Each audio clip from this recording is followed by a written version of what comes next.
Okey guys, ni saya beli pipe untuk cuci salur yang tersumbat. Okey, nak guna water jet.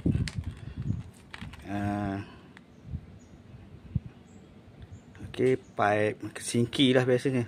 Salur pipe sinki tu dia tersumbat, daripada sinki bawa ke tangki septik tu.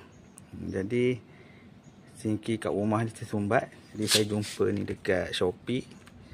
Okey, yang ini kalau korang nak beli kena tengok water jet korang model apa. Yang ni jenis model K lah. Model K untuk kaca. Okey, jom kita tengok boleh pasang tak. Okey guys, ini gun dia kaca yang pada, kalau kita tengok dia ada model K lah, dia macam-macam bentuk kaca ni. Jadi saya nak gantikan ni nozzle yang ni dengan pipe ni lah. Sebab pipe ni nanti kita akan masukkan bawah dalam lubang pipe, lubang pipe sinki yang sumbat tu. Okey guys, ni kita kena buka dulu. Okey, macam ni. Alright. Tu.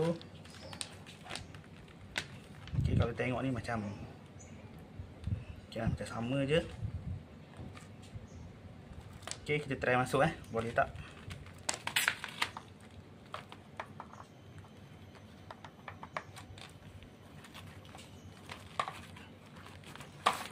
Okey, ngam guys. Cun. Okey. Sekarang kita nak test dia punya ni pula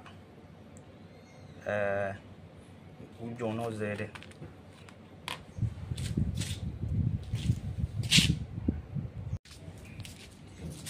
Okey guys, kita tengok saya tak buka lagi ni. Nak test dulu dia punya semburan air dia macam mana.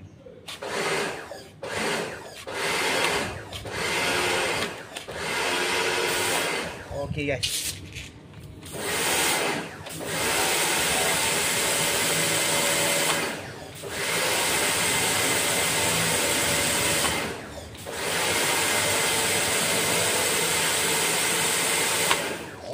cun, nampak dia berfungsi. Jadi saya nak cuba bersihkan salur sinki yang tersumbat.